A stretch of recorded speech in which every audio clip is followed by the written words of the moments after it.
il faut que ñu changer ko gouvernement bi lañ ci yaakaar il faut que ñu dem ci formation bi parce qu'il y a des choses qui font que ils sont comme ça structurellement. Je vous remercie. Merci beaucoup. Thierno Alassane Sall, vous avez la parole. Papa Tahirou Sarr se prépare.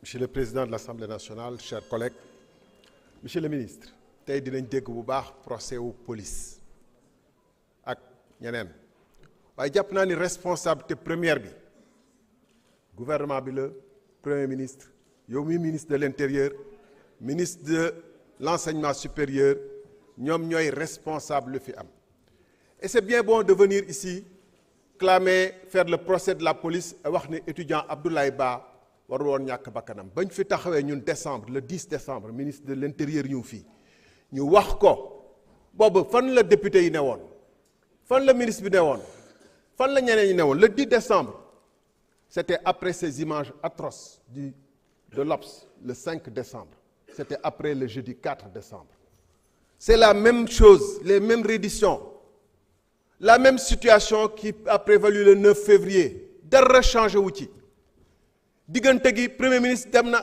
fële ci Grand Théâtre ni que moom day jàmmaarloog étudiants yi day gatsa ak étudiants yi oui parce que dafa ni li fi amoon moom du ko nangu ba abadan li gaa yeneen doon nangu moom du ko nangu mu le 7 décembre le 9 décembre man ma tweet ne leen attention monsieur le ministre bu ngeen moytuwul si vous ne prenez pas les dispositions si vous ne faites pas attention événement mortel yi fi jaaroon ci université yi dina fi ñëwaat c'est un tweet c'est disponible sur les réseaux sociaux vous pouvez le consulter magum xamoon naa ko moo gën magum waxoon naa ko magum waxoon naa ko moo gën magum xamoon naa ko le 10 décembre monsieur le ministre nga ñëw fii Assemblée nationale nga ni pour l'instant il y a pas de bavure ñu ne la violence yi ñu bëri ci ñun notamment opposition et la violence yi mu ngi jéggi d'ailleurs na ngeen def attention mun na indi mort d'homme ma wax la ni y a même des tirs par balle blanc nga ne amul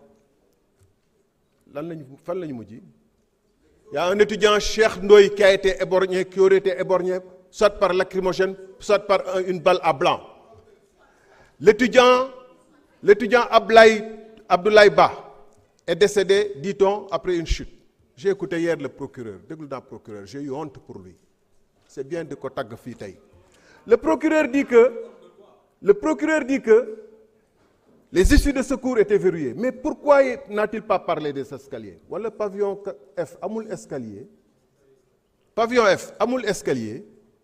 lu tax étudiant bi jaarul ci escalier yi lu tax étudiants yi di tëb parce qu'il y avait des forces de sécurité certainement en face mais s'il n'y a pas il faut nous dire pourquoi les étudiants n'ont pas utilisé les escaliers ont dû sauter monsieur le ministre et donc voilà la situation qui a conduit à l'événement tragique et vous saviez que ça pouvait venir et ce qui a créé ces situations-là yéen a ngi wër des responsables des boucs émissaires di wax ni que les 3 étudiants là on va les déférer c'est l'opposition qui a donné de l'argent c'est les commissaires que vous êtes en train de radier ou d'autres responsables parce que le chef n'est jamais responsable un chef comme on dit en Afrique ça chef quand des situations comme ça se prévalent le chef prend sa responsabilité et démissionne parce que c'est lui le responsable premier le chef il ne se cache pas derrière un commissaire ou derrière des responsables d'amicales ou derrière l'opposition le Premier ministre a dit devant tous les Sénégalais que damay def réforme bi et le ministre de l'enseignement supérieur est venu nous dire après la mort d'Abdoulaye Ba cette réforme ça passe ou ça casse au lendemain où Abdoulaye Ba a été littéralement broyé, cassé et le ministre de l'enseignement supérieur a eu la maladresse l'absence de culture de venir dire cette réforme ça va passer ou ça va casser loolu moo braqué étudiants yi ils se sont sentis trahis c'est pas le projet qu'on leur a vendu vous leur avez vendu qu'ils auraient des bourses vous leur avez vendu que c'était les plus pauvres parmi les plus pauvres comme l'étudiant Abdoulaye Ba orphelin méritant qui n'étaient même pas dans la masse. Vous avez dit que ce sont ceux-là que vous allez protéger. Est-ce que vous les avez protégés? Non. Au final, il y en a un qui est mort. C'est ça la triste réalité. Et il n'est pas mort par le hasard. Il est mort par une politique. Voilà la vérité. Parce qu'ils se sont sentis trahis par le projet qu'ils ont défendu, qu'ils ont vendu, auquel ils ont cru. Et qui est venu leur dire que vous n'aurez plus droit à la bourse. Voilà la responsabilité. Un chef, sa chef. Merci.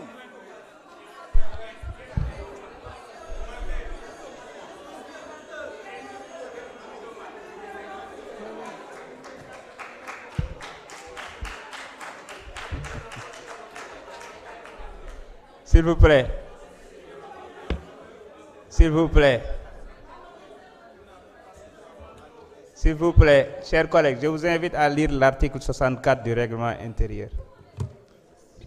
Vous pouvez prendre après la parole pour répondre comme vous voulez. Allez-y. C'est bon? Oui. Vous prenez quoi, 5 ou 3? 5, mais je ne vais pas arriver à 5. Ne vous inquiétez pas. 5 minutes. Allez-y. Bismillah. Salam alaikum wa rahmatullahi wa barakatuh. C'est le président, monsieur le ministre.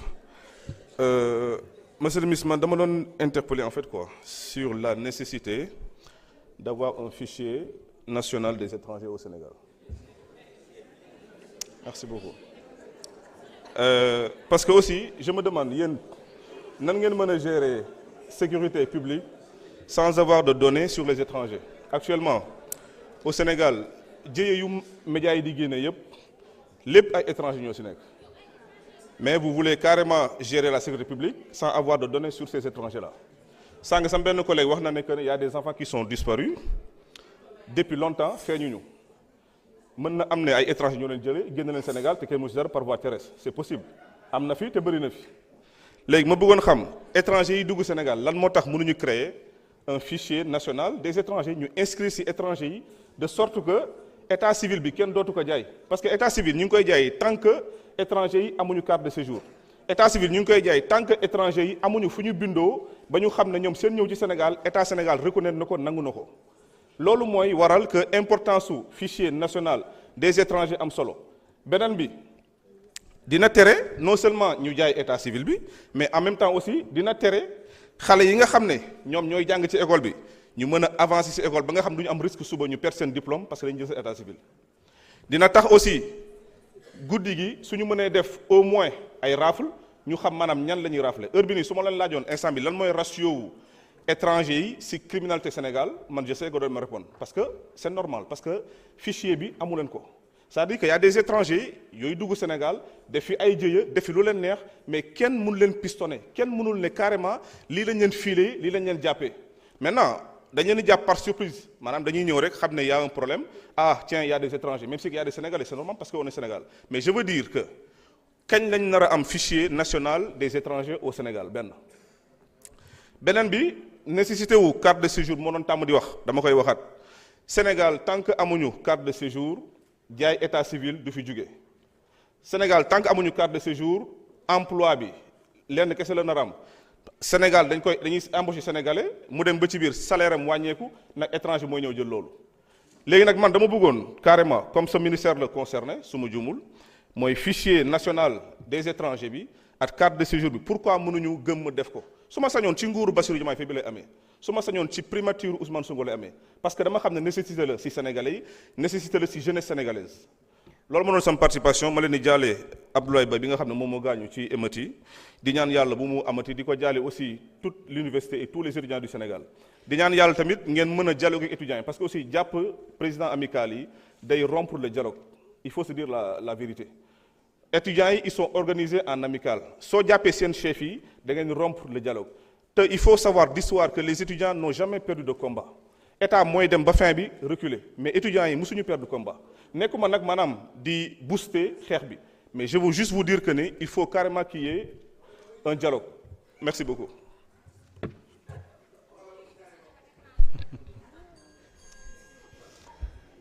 Merci honorable. Honorable Saliou Ndione, vous avez la parole. Fodé Mané se prépare.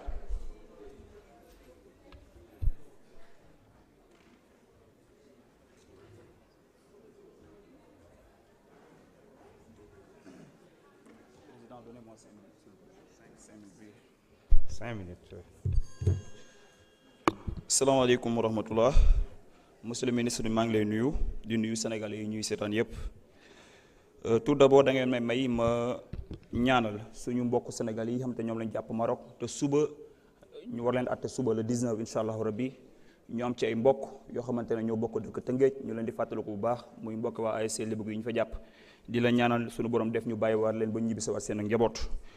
Monsieur le ministre maa ngi rafetlu ce projet de loi bi xamante ne day ñëw pour rénover le cadre légal andi coppiteef yeesalaat loi bi xamante ne moo tënk kër yooyu xamante ne ñoo yëngu ci wàllum sécurité privée. ma gis ne ci wàllum formation article 8 rek moo ci wax moo ne képp ko nga xamante daf ci bëgg a yëngu il faut mu am benn certificat d'aptitude professionnelle boo xamante ne structure de formation yi agréé yi ñoo koy délivrer. ma bëggoon a xam ci formation boobu noonu peut-être est-ce que décret d'application dina si ñëwaat gën koo leeral ndax formation bi mooy lépp formation mu ëpp solo ndax tey jii pour man sax da ngeen war a proposer des offres de formation au niveau de l'école de police mooy sama proposition mu am benn volet privé ngeen permettre les instructeurs de ces structures de formation là ñu mën a ñëw école de police ñu former leen tàggal leen mu leer ne am nañ capacité yi ñu soog leen bàyyi ñu soog a tijji école structure de formation mën a former nit ñi. parce que tey jii ñooñu bu ñu leen formation ba sa jekk mooy indi li fi amoon rek ay nit ñoo xamante ne dañu naan ay agents de sécurité lañ mais en réalité ay milices lañu bu ay problème amee ñooy créer yenn jéye yi. beneen bi may ñëw si monsieur le ministre sur l'actualité may rafetlu mesures yi ma dégg ne moom nga jël muy ay sanctions disciplinaires ay ñoo relever remplacer leen ma koy rafetlu bu baax di la wax ne nag la nga nekk bu si jógee. il faut situer des responsabilités dara bu xewee il faut qu'on sache situer des responsabilités ñu bañ a mel ni comme ñi fi nekkoon parce que am na si ñoo xamante ne seen indignation c'est sélective am na si ñoo xamante ne ils sont malhonnêtes bañ fi nekkee woon bu dara daan xew dañ ko daan jiiñ askan wi di leen saaga di leen xas di leen jiiñ de terroriste di leen jiiñ ay forces occultes tey jii ñu nekk dans l'opposition bëgg jaay ne dañoo yërëm askan wi te masuñoo yërëm askan wi lépp lu ñu def politique moo ko lal ñun xam nañ loolu lépp askan wi xam nañ ko askan wi kenn du leen jax seex ñi nga xamante ne ñoo fi nekk te am na yërmande si askan wi ndax ku leen dégg ni ngeen waxee ñëw leen chargé étudiants yi da ngeen ñëw wax dëgg wax li ngeen gis te mesures yi nga jël wane na ko te foofu lañ leen di xaar ngeen continuer foofu une semaine avant xew-xew yi di am gis nañ le premier ministre dem école de police wax une nouvelle doctrine du maintien de l'ordre sant la ko tey ji loolu noonu ku def loolu xamal ne am na intention yeesal mbir yi ba maintien de l'ordre ni ñu koy defee ñu changer xar kanam bi ndax loolu il va même de l'image de nos forces de défense et de sécurité si loolu nag lañ leen di woo ñu ngeen góorgóorlu si bu baax ndax formation motivation et sanction ñette yi bu amul bavure policière day continuer di am il faut que ñu former leen comme nañ leen war a former parce que dañoo dégg wala boog dañoo gis ñii fi nekkoon recruter woon ñu tuddee woon ay policiers adjoints volontaires ñu amuñu formation ba sa war formation accélérée la woon ba pare ñu leen di fay ay pécule kooku amul formation amul motivation boo ko yóbboo sur le front mu war a jàkkaarloo ñu xamante ne ay étudiants lañ dañoo mer wala population bu mer kooku bàyyi ay problème këram ku am ay problème du régler problème ku bàyyi désordre këram bàyyi dépense bàyyi problème mu ordonnance bu mu war a jënd nga ñëw nekk dama régler problème kooku amul xel mu dal ba war a dalal xelu étudiant moo war la ñuy gis bu njëkkoon bavure policière rek lañu daan gis waaye léegi gis nañu am yàq bu ci am te loolu du yoon war nañ ko fi jëlee donc ci kaw policier adjoint volontaire yooyu bu fekkee dañu leen soxla parce que gis nañ ñu libéré woon daaw jëlaat leen bu fekkee dañu leen soxla nañu seet ay passerelles yu ñu teg former formation ba sa war fay lañ leen war a fay bàyyi leen police bu fekkee soxla ñu leen woon rek comme kii fi nekkoon ñu ko xeexal la doon wër nañ leen génn waat police loolu mooy yoon. également les sanctions ma di la si encourager il faut prendre les sanctions nécessaires quand il le faut li fi xewoon bañ fi xewati lii ñu gis nii rafetul ci image du Sénégal te daf fi war a dañ te xam nañ ne xam ngeen loolu wuute ngeen nax ñi fi nekkoon il faut que l'hypocrisie cesse ñëpp xam nañ ne gëmoo leen réew mi gëmoo leen askan wi seen bopp moo leen ñor ce matin vous n'étiez pas là ñëwoo leen kon xam nañ li tax ngeen ñëw te loolu nag ça ne passe pas Sénégal yi ñuy seetaan dofuñu xam nañ li xew wasalaam. Merci beaucoup. La parole est à notre collègue Fodé Mané. Mohamed Souaré se prépare.